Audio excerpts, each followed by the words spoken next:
would say a functional, I'm thinking more of compulsion, right? Like that I can force you to abide by the dictates of my This is better than power, with power as force, not power so much as that ability mark of reality. Yeah, exactly. Okay, so let's move to there, because what's really interesting is this, talked about this in the course on the Peterson Academy, the primacy of beauty. You got this really interesting thing, because, right, you want to, like, you want reason to be compelling, but voluntarily. Yeah, right. Right. The voluntarism is a crucial element. Right. But you don't want it to just be arbitrary. Like, no.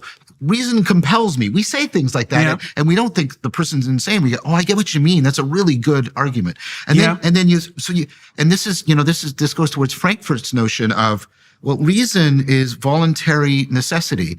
But then there's another thing that seems to be voluntary necessity, which is what his book is about, Reasons for Love. Love is a voluntary necessity. It seems like you're compelled, but yet it seems to be totally what you want to be doing. Yeah. And then if you think about what love picks up on, that might be something like the concordance between calling and psyche. Well, let me pick up on that, because think about what love is often. This is a Platonic argument. Love is often a response to beauty, and beauty has that same thing. It's kind of like it calls you. It's this voluntary necessity. You're struck by beauty. You're compelled, but you don't feel forced.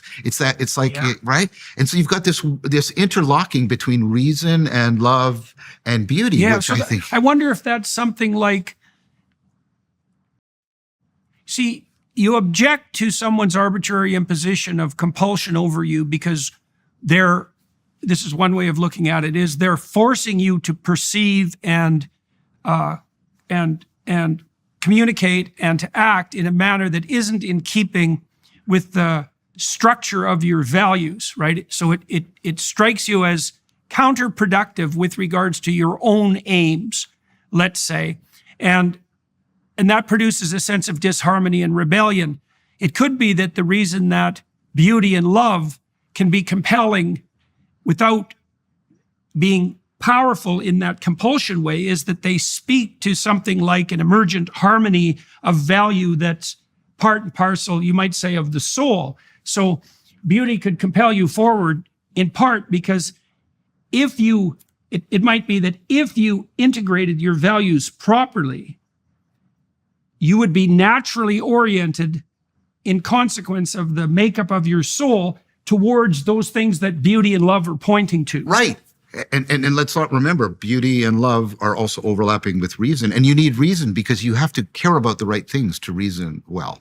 And yes, you have to care about the right things, which implies that there are right things to care about. And so notice what you're doing. And that goes back to the microcosm, macrocosm, is that moment where the principle, the grammar of my cognition and the grammar of reality are calling to each other. They could interpenetrate. That's right. And, I can't give you an argument to prove that that's the case, because every argument presupposes that in some sense, the grammar of reason and the grammar of reality must have some deep harmony. And the same thing with love and the same thing with beauty. Like, and these are profound ways in which— I think faith is actually the willingness to posit the reality of that truth in the absence of final proof. Okay, let's talk about that, because I think that's really important, because there's different notions of faith. And what I hear you saying, I might be wrong. Yeah. What I hear you saying is faith is a recognition of the power, in the good sense that we're talking about here, the power of these primordial presuppositions that are central for participating in the logos, participating in the true, the good, and the beautiful. And that's a different notion of faith than the assertion of belief without evidence. Yes, very, very much so. Well, and this is something that we concentrated quite a bit on in the gospel seminar, because, this is actually a problem that I have with the classic, what would you say? The standard Christian community. Well, now, because the Christians are all annoyed at me because I haven't proclaimed my faith in the propositional manner that many people who've adopted a creed would require. And so they're upset about that and on my case. And I find it quite distasteful in some ways. There's an invitational element, but there's a compulsion element. And the compulsion element is, first of all, the insistence that the faith that's necessary to define something like Christianity is actually propositional. Now, it should be the case that your propositional content is in alignment with your existential commitments. But for me, the fundamental move of faith is an existential move. And the danger in the propositional, this is the Pharisaic danger, as far as I'm concerned, is that you substitute the propositional for the existential. Totally. Well, and this goes, I talk about the 4 kinds of knowing: the propositional, the procedural, right, the perspectival, and the participatory.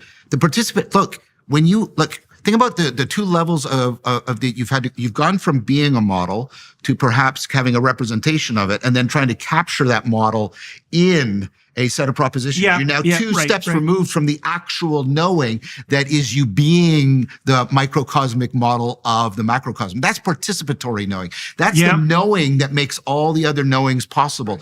And would that be understanding? No, I think all the kinds of knowing have their own I think understanding is a way of grasping the significance of what you know. And this isn't my idea. This is sort of pretty much almost consensus view in the philosophy of science, because you're trying to distinguish between when science is generating knowledge versus when science is generating understanding.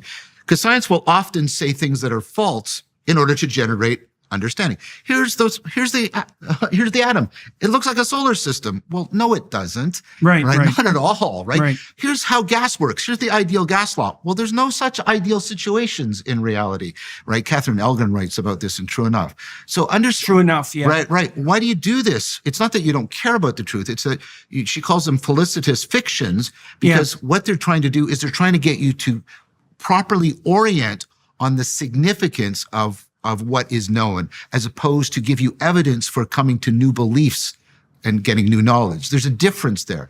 And so I think understanding, and I get the illusion, faith-seeking understanding. I understand, but I think that they're a little bit different. I think you have these primordial propositions that are your primordial participation that make your cognitive agency possible, right? And then you I don't know what you properly orient and identify with them.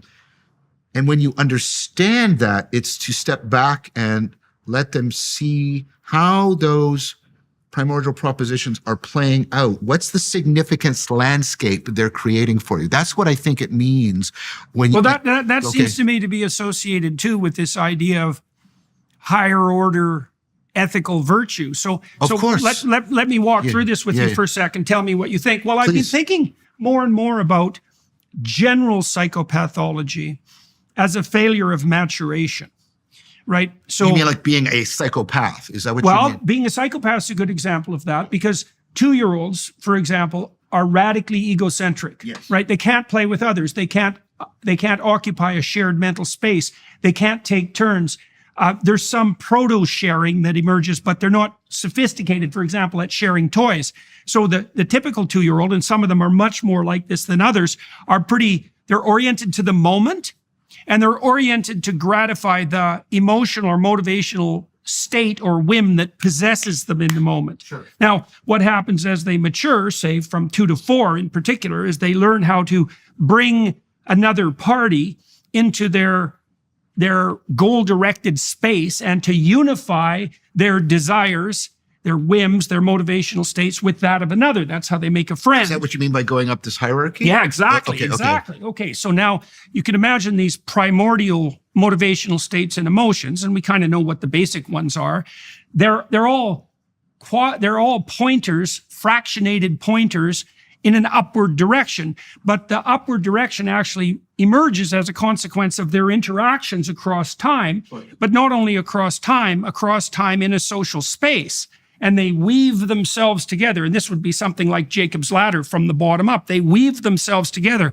So more and more things are taken into account simultaneously. And I think that parallels cortical maturation in a society, let's say, that properly socializes children. I don't think there's anything arbitrary about it. I mean, you and I have been able to have a relationship because of the pattern of interaction that we fall into when we converse. You make an offering, and then I assess it and incorporate it, and then I make an offering and you assess it and incorporate it.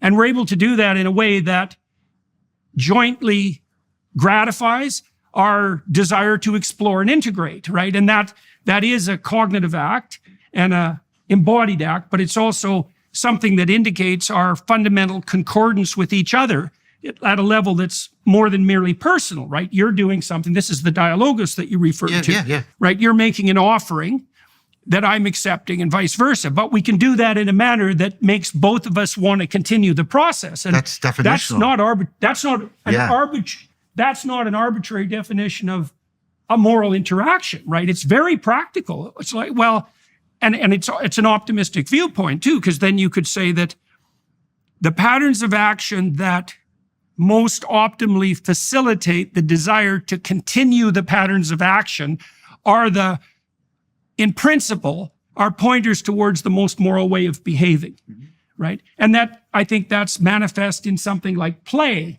We know there's a mammalian play circuit, so we're actually adapted to having these happen, and it's a fragile motivational state because it can be disrupted by any other motivation or emotion. But play seems to be an indicator that harmony of emotion and motivation oriented towards the future and towards the maintenance of social interaction is in play at the moment.